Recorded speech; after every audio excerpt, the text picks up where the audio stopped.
Hello, everyone. Welcome back to Jay's Office Hours. If you are a longtime fan of this series, you might notice that I am coming to you from what looks like a different place. I'm actually still in my office, but I wanted to show off my new curtain. This is the curtain that divides my kitchen from my office. This is a Frida Kahlo themed curtain. I don't know if you can see the monkeys hidden. Where's a monkey? There's monkeys hidden in there. It's a little pop of color. I thought it would be interesting to film in front of it. There's my redheaded stepchild, Sabina Cain poster. But today I wanted to talk to you about conflict.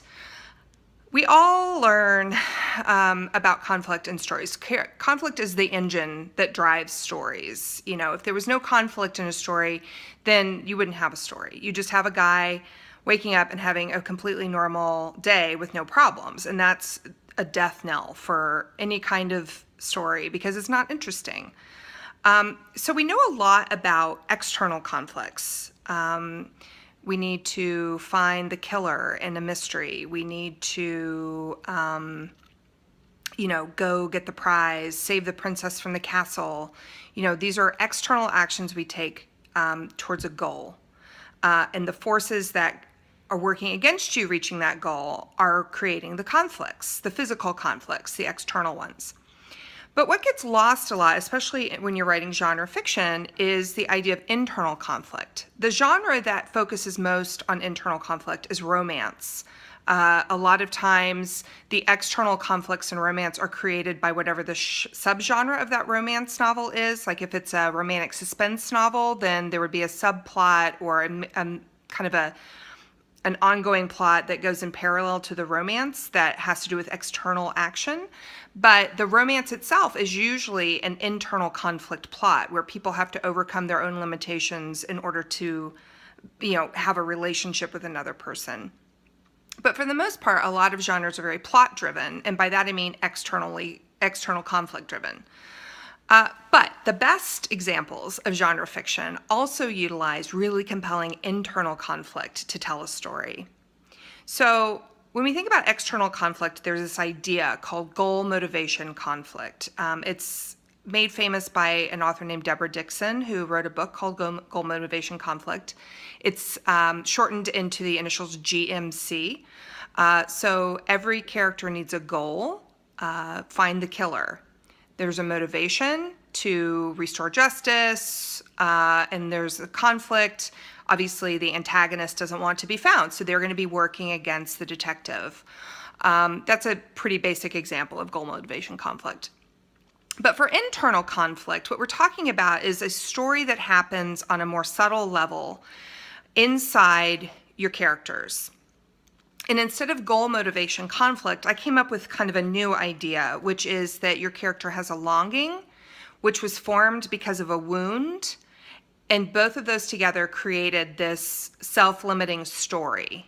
So there's a longing, a wound, and a story that they're working on. And that's driving their action in the story you're telling. So a longing is there is something, a concept that they need in their life, that they believe they need. It could be respect. It could be to do what is right. It could be to have a lot of security in their life, or money, something like that. And that longing was created because of a wound in their past. If somebody was looking for a lot of financial security in their life, then a wound in their past might be that they grew up very poor and they swore to themselves that they would never ever experience that kind of limitation again. So their longing is for financial security. And that wound and that longing create this story for a character. And that story is a false story. If I make a lot of money and I'm really good at business, then I'll have financial security and I'll never feel unsafe again.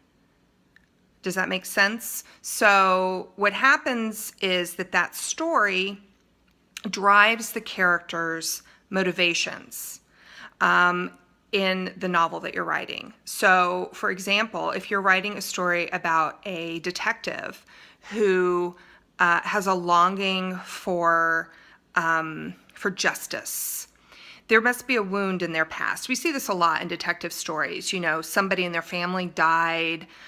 This was a big plot in the show Castle, where the detective's mother had been murdered. And so one of the things that really drove her as a character was longing to restore justice because of that wound in her past. And, you know, her false story is that if she finds justice for all of these murder victims, that it will somehow even the scales and reduce the pain that she feels over losing her mother. So that's her internal conflict.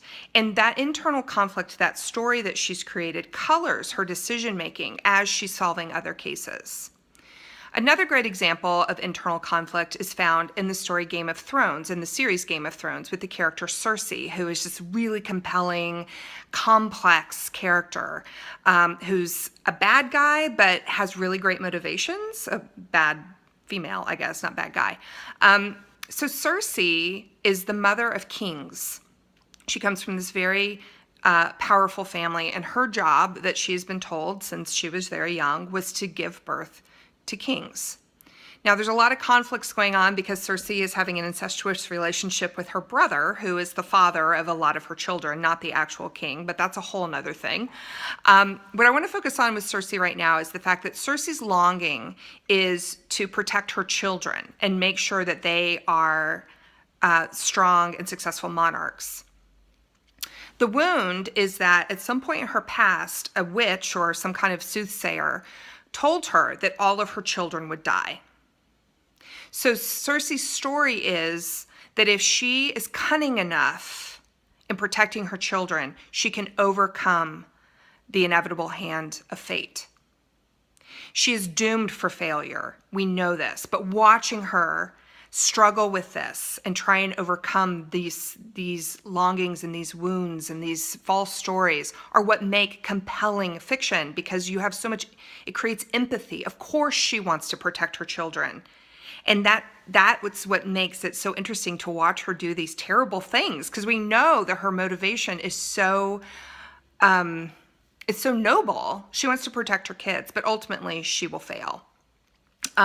So that's kind of an idea about something you need to think about when you're creating internal conflict for your characters. Give them a longing created by a wound that creates a false story. And then as they're going through your novel, make them come up against that false story. And by the end, they either have to change that story to understand that what they thought they wanted is not what they actually needed. That's a really common device used in novels, that somewhere around the climax or the dark moment, the character realizes that this false story has been holding them back, and that in order for them to really ascend and to grow and complete their character arc, that they have to overcome and rewrite that false story into something that is more true and authentic. And they have to realize that what they thought they wanted was not actually what they needed. And only by reaching for what they need will they fully become an actualized, evolved human being. And not all characters will be, but your main character probably needs to kind of get close to there, or they need to sacrifice what they thought they wanted at some point. I don't know. There's a lot of ways you can go with it, but it's just a great sort of starting point when you're creating your characters. And this is why you need to know your character's background. How do you know what their wound is if you don't know where they came from? And that's something that world building can really help build. If you understand the background of their family, of their town, some of those wounds can be personal wounds that were instilled in their family. It can be a societal wound, like they grew up in war, a war-torn country. It can be a wound of identity, like they're a female who was told very early on that they could not follow their dreams, and so they were wounded because they were given this self-limiting story of what a woman could achieve in their society. So think about interesting ways that you can find wounds in your character's past and use them to help drive the story and their growth in your story. I hope that's helpful. I hope you found it interesting. I do want to remind you that I have a new story out. It's a new story collection. It's The Chosen Ones. That might be backwards, but it's The Chosen Ones. It's a Sabina Cain short fiction collection. If you're a fan of my Sabina Cain series, you definitely want to get this. It has 2 novellas and a short story, and I also threw in a Kate Prospero novella called Firewater. So if you haven't tried my Prospero's War series, it's a great way to kind of learn that world and see what the characters are about if you want to try it. You can get the short story collection right now on Amazon in the US, UK, Canada, France, Germany, anywhere any of the countries Amazon sells in. And soon the books will also be available on Barnes & Noble, IndieBound, and other retailers. It just takes a while for them to process through the system and get up on those websites. So check it out. Also, if you're curious about my writing or interested in articles on writing and the writing life, check out my website at www.jaywells.com. I hope you're having a good day, and I wish you happy writing. Thanks.